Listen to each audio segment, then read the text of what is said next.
इस जॉब में देखिए इसकी पारिश्रमिक सैलरी 18,000 है। देखिए पारिश्रमिक का मतलब हो जाता है कि इन हैंड सैलरी, 1 मंथ की सैलरी, 1 महीना की सैलरी। सब कुछ हम आपको दिखाते हैं, पढ़ के दिखाते हैं। सब कुछ अच्छे से समझिएगा, गौर से समझिएगा। देखिए इस चैनल पर आप पहली बार आए हैं और वीडियो को पहली बार देख रहे हैं तो क्या यार वीडियो को लाइक करके चैनल सब्सक्राइब कर लीजिएगा, क्योंकि हमारे इस चैनल पर आपको प्रत्येक दिन गवर्नमेंट जॉब से रिलेटेड अपडेट दिखाई जाती है, सबसे पहले आप तक पहुँचाई जाती है। तो ये सब कर लीजिएगा, हमको बार बार भूलने की आदत नहीं है। ये सब लाइक सब्सक्राइब कर लीजिएगा।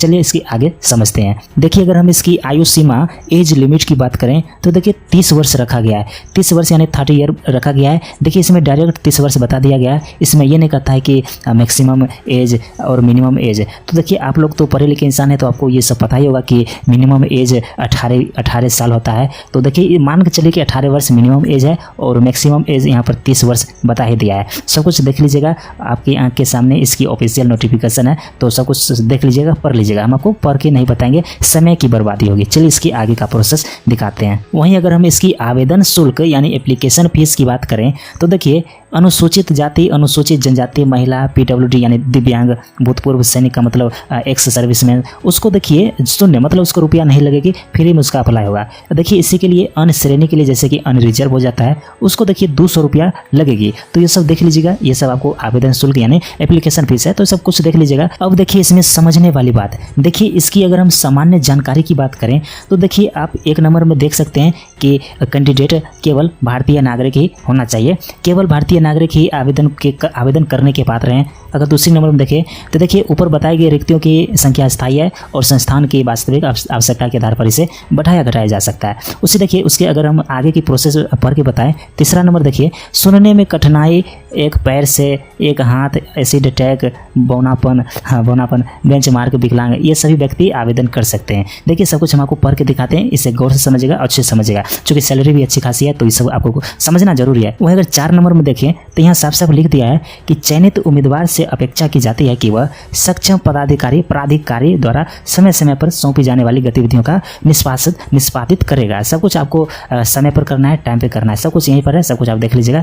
चलिए इसके आगे का प्रोसेस दिखाते हैं। वहीं देखिए 11 नंबर में लिखा है साफ साफ कि अधिकतम आयु सीमा में छूट समय समय पर संशोधित किया जाता है केंद्र सरकार के द्वारा। ये सब कुछ है, अच्छी तरह से पढ़ लीजिएगा। वहीं 12 नंबर में देखें कि अनुसूचित जाति, अनुसूचित जनजाति, अन्य पिछड़ा, पीडब्ल्यूडी यानी कि विकलांग, भूतपूर्व सैनिक यानी कि एक्स सर्विसमैन, सबको इसमें आरक्षण दिया गया है। देखिए आरक्षण उसी जॉब में दिया जाता है जो गवर्नमेंट होता है। एक आध को जॉब ऐसा भी है, प्राइवेट जॉब भी है जो आरक्षण दिया जाता है। ये सब धीरे धीरे शुरुआती हो रही है। वहीं अगर 13 नंबर की बात करें तो यहाँ साफ साफ लिख दिया है कि सभी योग्यताएं मान्यता प्राप्त विश्वविद्यालयों, बोर्डों, संस्थानों से ही होनी चाहिए। अन्य देशों से योग्यता रखने वाले आवेदकों को यूजीसी आयु समकक्षता प्रमाण पत्र प्रस्तुत करना होगा। तो आपको अच्छी ओरिजिनल डॉक्यूमेंट यहाँ पर देनी होगी। वहीं देखिए 14 नंबर की बात करें तो यहाँ साफ साफ लिख दिया है कि निम्नलिखित प्रमाण पत्र या दस्तावेज केवल आयु के प्रमाण पत्र के रूप में स्वीकार किए जाएंगे। कोई एक, किसी इसमें से कोई एक देना पड़ेगा। जैसे कि देखिए जन्मतिथि जो प्रमाण पत्र पर दर्ज है। वहीं देखिए दूसरे नंबर देखिए माध्यमिक विद्यालय छोड़ने का प्रमाण पत्र, जिसे CLC कहा जाता है।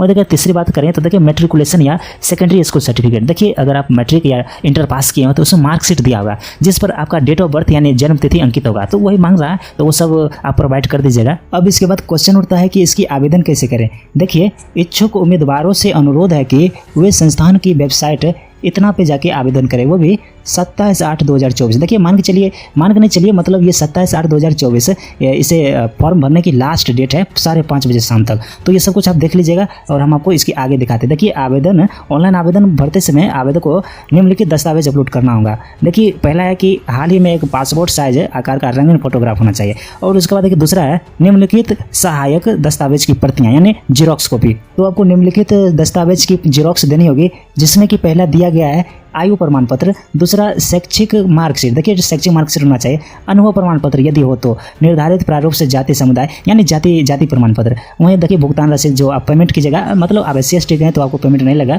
जो अनरिजर्व है वो पेमेंट करेंगे तो उसका भुगतान की मतलब पेमेंट की जो रसीद होगा उसको यहाँ संलग्न करना होगा। उसी की तरह देखिए आगे देखते हैं कि कोई अन्य संबंधित दस्तावेज। तो ये सब देख लीजिएगा, हम आपको इसके आगे का प्रोसेस दिखाते हैं। देखिए जॉब का यहाँ लोगो भी दिया गया है, तो सब कुछ आप पढ़ लीजिएगा, सब कुछ देख लीजिएगा। देखिए इसकी पद पद का नाम दिया गया है मल्टीटास्किंग स्टाफ, और देखिए पद की संख्या 27 है।